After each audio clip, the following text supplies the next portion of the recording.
Statistically, 90% of people that have been told to make a change in their life know it, recognize it, cognitively understand, know it's there. Do you know 90% of us the doctor said that 90% of them will never make the changes, will never even budge and move to make the changes. There's something that's preventable, something that we can turn, that's reversible, or something that we can at bare minimum maintain so that is not the root cause of our death. And do nothing about it. You know what I mean? I started thinking about spiritually. We are depraved. We're broken. Stuff on the inside, and we know this.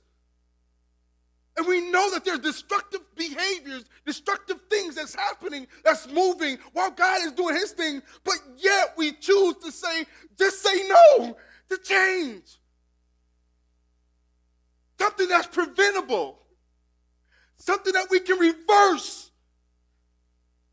But yet we choose to just say no. We just choose to take it like a champ.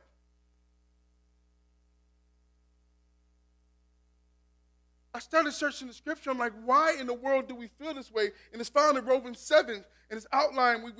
Most of us read this and heard this at least. It says in verse 14, it says, so the trouble is not the law with the law. Most of you are not going to like this, especially if you're in Reform. You're not really going to like this because the trouble is not the law. The trouble is not the law, for it is spiritual and good. Whew. So when you start talking about your works and all that stuff, just throw it out in the garbage because there is absolutely nothing wrong with the law itself. It is, in fact, spiritual. Nothing wrong with it. The trouble, we don't like this one, the trouble is me. I'm lame. The trouble is me, for I am all too human.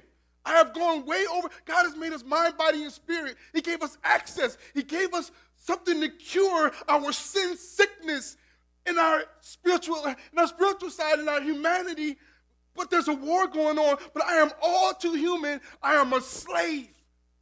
You know, we walk around and say, man, I don't want all these rules. I don't want to be told this and told that. Man, we're a slave in a bondage to this activity that's happening on the inside of us. When we give in to sin, do you know we're more enslaved then than we ever will be if we surrender to God?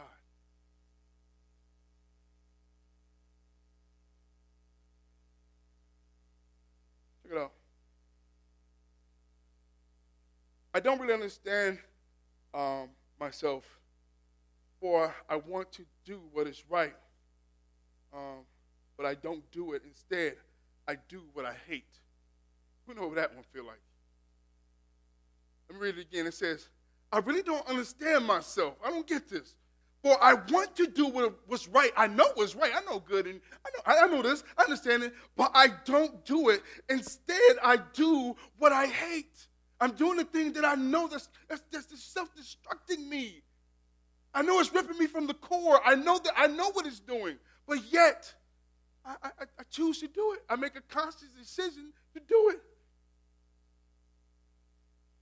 But if I know that what I am doing is wrong, this shows I agree with the law, that the law is good. Verse 17.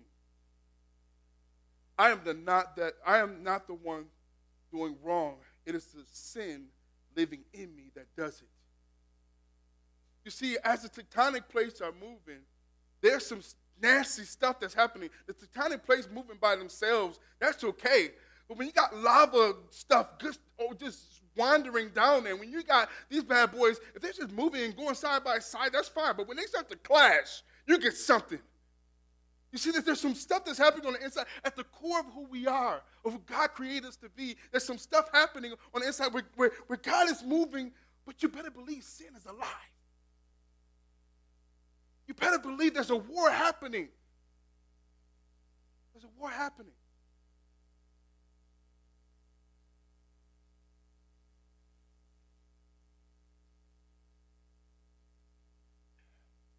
Before I finish this up, this whole thing I'm talking about, I'm going to say this a billion times, that it's not about works. not about how much you do. It's not about, this is not no Santa Claus type of, you know what I'm saying? This is not Santa, he knows when you are sleeping. That's kind of scary. He knows when you awake. That's super duper scary. You know what I'm saying? He knows when you are good or bad, so be good for goodness sake. He just punked me. You know what I'm saying? Like, I don't know about this. This is not what I'm talking about. It's not some guy sitting there up on his cloud, you know what I'm saying, with a long white beard saying, like, I know when you're in check doing this. No, it's not that. No, this is fictitious. That's not real. We're talking about a God that loves his creation. That in spite of us, he was willing to send his son. Historical fact.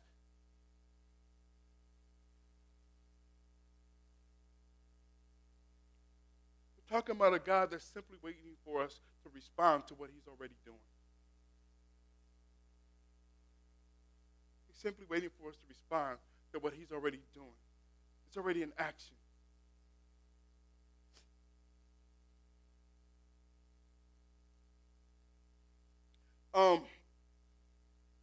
We grew up weird.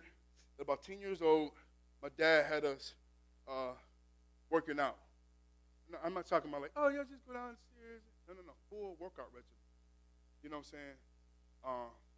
Full workout regimens. I don't care how big I get, no matter what. There's some things that's never going to leave Troy Evans. That's these and these, because it's like memory. It's like it doesn't go anywhere. It's there because at 10 years old, I got a picture of me about 9 or 10 years old on Facebook, and it's like, little boy got a knot. Where did that come from? Because my insane father had us in the basement banging out. I would wake up in the middle of the night, my brother Mark, off the bunk bed. I'm talking about 11.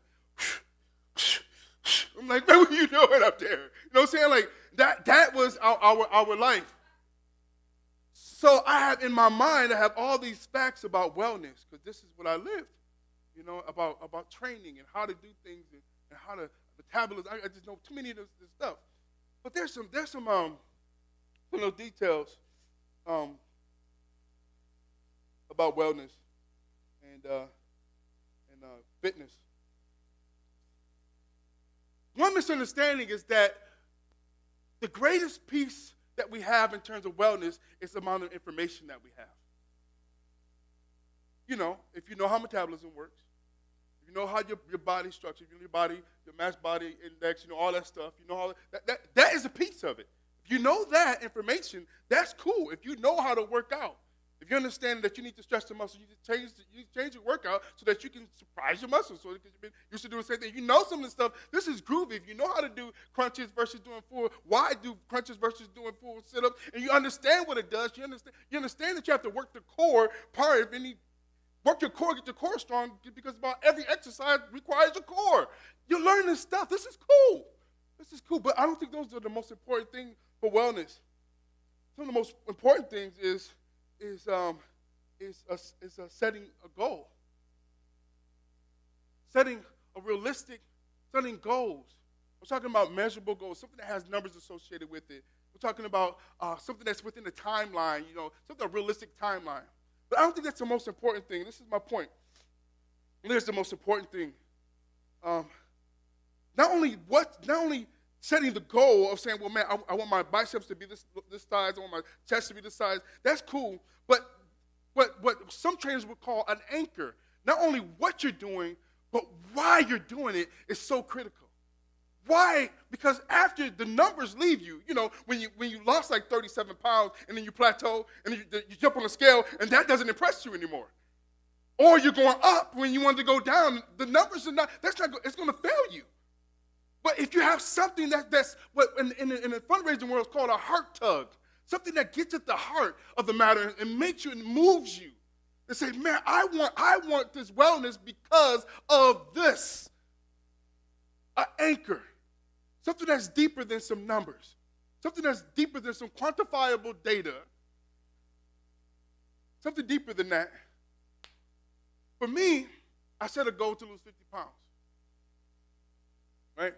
So I'm going to lose 50 pounds. That was groovy, in theory. You know what I'm saying? Like, I'm going to lose 50 pounds.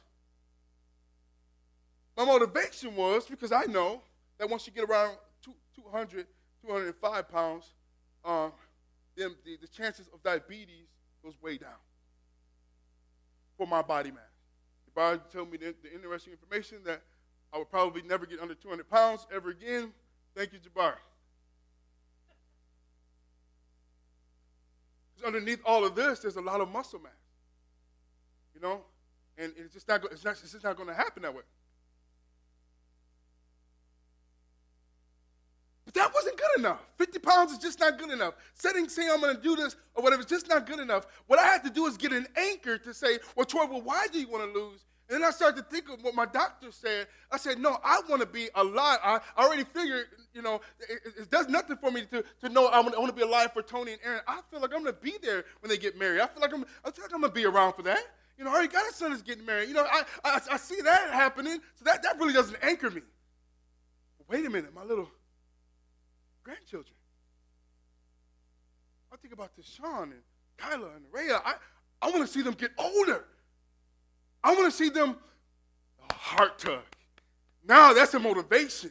Now that does something. Now that's like, Troy, now every time I want a Twinkie or ho-ho, you know what I'm saying? Like, take a half one, you know what I mean? Like a Zingers. You know what I'm saying? Like, it does something. It's a difference. It goes into the heart of the matter, and it changes things. Because when some people, what they actually do, put pictures up. Reminders. Do something so you can keep that anchor in mind. With spiritual growth and transformation, I think what we do is that we always look at things. I want to stop smoking. I want to stop drinking. Those things will leave you. As soon as you desire them again, that's going to leave you. I say don't focus on that. Don't even think about not smashing. Don't think about that. Think about something else. Get another anchor, something that's deeper, that's a heart tug, so that when that leaves you, when you feel like doing that, you're not going to fight against it. There's earthquakes happening even right now, all over the world. They can't stop. They just continue to happen all the time. But they never make it to the surface. It's only when it's one of those major bad boys that happens that eventually it shows and it changes the landscape. And I believe that over this next few weeks that God is going to take us through a journey through these few. I'm going to tell you what they are. But I believe that these are the moments. And I believe that every person that have embraced, that every human being, a creation of God, if these things are things that I went through them thoroughly, and if we don't have these things right here, man, we are not living. Not one of them, not two of them, all of them. And that's when those catastrophic events happens in our lives. This stuff right here is sweet, and I get excited. So I might throw something you might want to move. When an individual will move from their selfishness and move from, the first one would be from moving from being from me to you. And that is shift from focusing on ourselves to focusing on other people. Where I'm not the priority. Other people are the priority. That's a God type of behavior. That's catastrophic. That's transformational. Move from being from slave to child. That's a different perspective. Imagine the way that you would go to God if you didn't see yourself as a slave, but you see him as your Abba, as your daddy. I use those words, and I always look at the faces. When I say, my daddy, my daddy, when I say it, I look at the words, and I look at the faces, and it's like, how can you call him daddy? Imagine moving from being his slave to where, oh, no, my slave master wants me to do another task for him. Imagine moving to my daddy. I can't wait to please my father.